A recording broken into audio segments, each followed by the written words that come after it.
Everyone, today we will go through illustration 6 as we have already gone through in the previous lecture illustration 5. So we will go through illustration 6. Okay, so 1st June a current account is opened with a SBI bank by depositing 20,000. Okay, तो हमने क्या किया कि 20,000 bank में deposit किए, तो bank is receiver and cash goes out. ये हमारी दो इफेक्ट आएगी, bank is receiver and cash goes out. Right, तो हम क्या करेंगे, बैंक इज रिसीवर तो debit the receiver bank account debit करेंगे.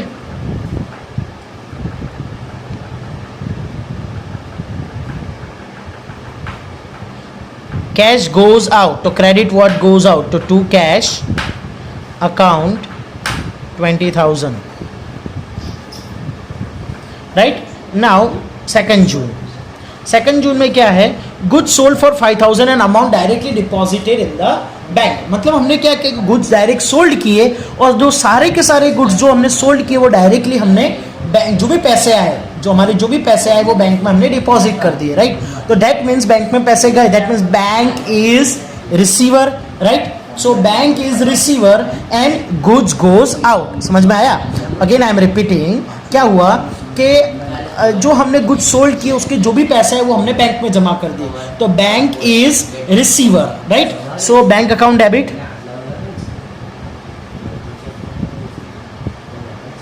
5,000.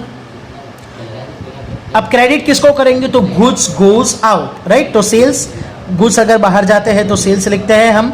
Right, and goods are going on the profit, so that is always sales. तो हमने गुड्स सोल्ड किए हैं. Then next is furniture of 10,000 purchase and payment is made through bank. तो हमने क्या किया, furniture purchase किया और उसका पेमेंट हमने कैश में नहीं दिया है, मतलब हमारा कैश नहीं गया, उसकी जगह हमने चेक दे दिया. मतलब उसको पेमेंट कौन करेगा, bank. That is bank is giver. और दूसरा क्या है, फर्नीचर कम्स इन, तो उसमें से डेबिट इफेक्ट कौन सी होगी वो हमें देखना है. तो बैंक इज गिवर तो क्रेडिट गिवर, वो तो क्रेडिट होती है, तो furniture comes in. Right, furniture account debit होगा, तो हम लिखेंगे फर्नीचर अकाउंट डेबिट. राइट, तो furniture comes in, that is furniture account debit 10,000 to bank is giver. Right, तो to bank account 10,000. Now fourth, sorry ये फोर्थ था. Now 8. Right, 8 transaction में क्या है, withdraw from bank 400 for personal use and 700 for office expense. अब now again I am repeating, 700 for office expense, मतलब हमने office expense के लिए हमने पैसे विड्रॉ किए हैं. हमने वो पैसे जो है हमने विड्रॉ किए हैं, वो पैसे हमने यूज नहीं किए. राइट, तो हमारा क्या होगा कि बैंक में से पैसे आए लेकिन अभी हमारे पास कैश में पड़े. हम नहीं बोलते हैं कि भाई एक काम कर, सैटरडे संडे आ रहा है, एटीएम में पैसे नहीं होंगे तो पैसे निकलवा ले एक्सपेंस के लिए. तो हमने एक्सपेंस के लिए पैसे निकाल लिए लेकिन अगेन वो पैसे हमारे पास पड़े हैं. राइट, तो वो एक्सपेंस नहीं किया है. तो हमने क्या किया कि भाई पर्सनल एक्सपेंस के लिए 400 निकाले. सो ड्राइंग होगा, पर्सनल एक्सपेंस है तो ड्राइंग होगा, तो ओनर इज रिसीवर तो डेबिटर रिसीवर ड्राइंग, तो ड्राइंग अकाउंट डेबिट 400. और दूसरा क्या है कि ऑफिस एक्सपेंस के लिए हमने 700 विड्रॉ किए, तो ऑफिस एक्सपेंस के लिए हमने 700 विड्रॉ किए, तो अगेन हमने ऑफिस एक्सपेंस के लिए विड्रॉ किए, पेमेंट नहीं किया, तो हमारे पास क्या अभी कैश पड़ा है, that is cash comes in, cash account debit. मतलब अभी कभी भी कोई भी ऐसा ट्रांजेक्शन आता है ना कि विड्रॉन 400 फॉर, या तो withdrawn 500, what ever is the amount, withdrawn 800 for office expense, तो हमने ऑफिस एक्सपेंस के लिए विड्रॉ किए, पेमेंट नहीं किया, तो कैश अकाउंट डेबिट ही आएगा, कैश कम्स इन ही आएगा. राइट, तो cash account debit to bank is giver, that is to bank account 1100. Right, now next transaction is 10. तो ये पर्सनल के लिए था, ये हमने ऑफिस एक्सपेंस के लिए उठाया, तो हमने अभी पेमेंट नहीं किया इसलिए. राइट, इसीलिए कैश अकाउंट आएगा to bank. Now next is, अगर हमने पे कर दिया होता ना ऑफिस एक्सपेंस, तो यहाँ ऑफिस एक्सपेंस अकाउंट डेबिट होगा. समझ में आया? Okay. Now next is 10, goods of rupees 1500 received, cheque of rupees 1500 receive from Virat. Virat के पास से हमें चेक मिला, तो चेक मिला तो हमें कैश तो नहीं मिला, तो कैश कम्स इन तो आएगा नहीं। अच्छा, तो ये चेक मिला है तो दैट मीन्स हमें पैसे डायरेक्ट बैंक अकाउंट में मिलेंगे। तो हमारी एंट्री क्या होगी, बैंक इज रिसीवर, तो bank account debit.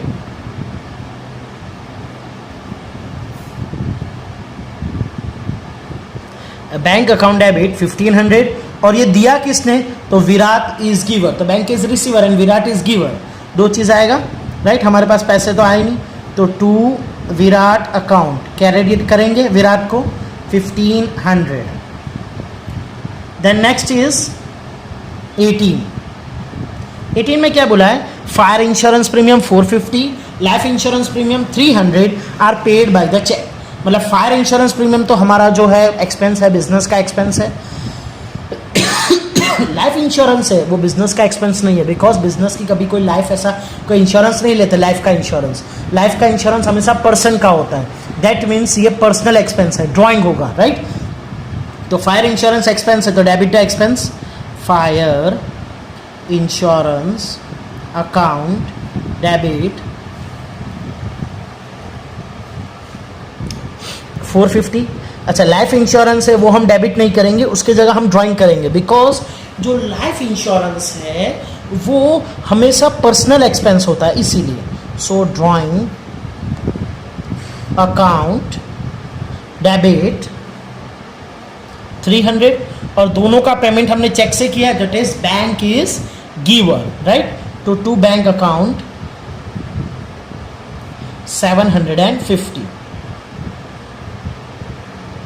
Now next transaction 22, a check of dividend warrant of 200 deposited in the bank, right। तो ये डिविडेंड होती है वो हमारे लिए क्या होती है, इनकम होती है। हम अगर कोई कंपनी में इन्वेस्टमेंट करते हैं, पैसे डालते हैं, तो वहाँ से हमें जो इनकम आती है दैट इज डिविडेंड। तो डिविडेंड हमारे लिए इनकम है राइट। तो एक इफेक्ट ये होगी कि dividend is an income right, तो उसको क्रेडिट करेंगे। और दूसरा, ये जो पैसे आए डिविडेंड के वो कहाँ हमने डिपॉजिट किए, बैंक में। तो यहाँ क्या होगा, बैंक इज रिसीवर। अगेन क्या होगा, बैंक इज रिसीवर, तो हमारी एंट्री क्या होगी, बैंक इज रिसीवर, तो डेबिट द रिसीवर, तो bank account debit, dividend income है और वो क्रेडिट होगा, क्रेडिट द इनकम, तो bank account debit to dividend account.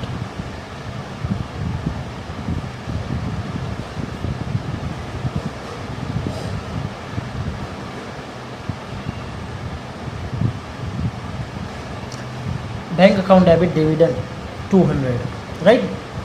Then 25, अब 25 की है वो दो एंट्री आएगी।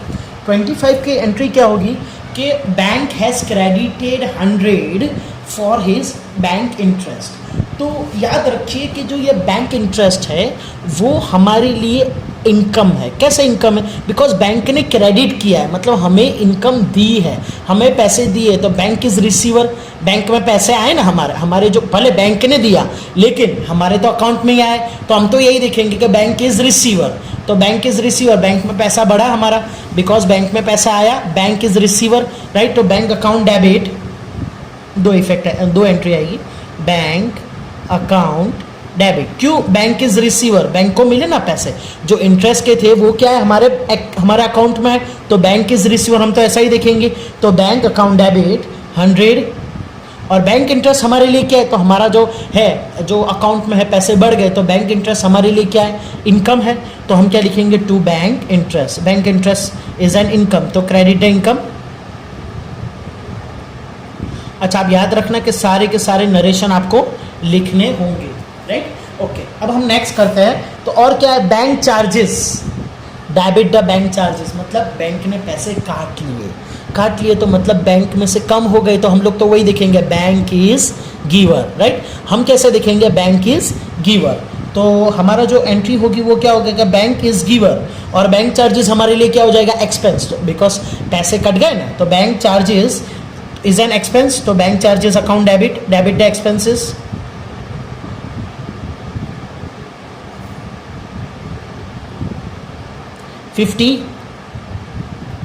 To bank is giver, bank ने पैसे दे दिए राइट, तो टू बैंक अकाउंट 50 राइट। तो ये था 25 एंट्री, दो एंट्री आएगी यहाँ, इसीलिए एक इंटरेस्ट की, ये जो इनकम है, और ये एक्सपेंस है राइट। इसमें हमारे बैंक अकाउंट में पैसे आए तो इसलिए हमने बैंक इज रिसीवर, इसमें हमारे बैंक अकाउंट में पैसे चले गए, that for it is bank is giver right. Okay, हम 28 एंट्री देखते हैं। Okay, now cheque of ₹800 issued मतलब क्या है कि हमने चेक दिया, राइट। तो उस केस में क्या होगा, हमारे बैंक में से पैसे जाएंगे, bank is giver, bank payment कर देगी, इसलिए बैंक इज गिवर। हमने किसको दिया, परम को, तो परम इज रिसीवर, तो परम को मिला और हमारे बैंक में ने पैसे दिए, तो परम is receiver and bank is giver, ये दो इफेक्ट आएगी।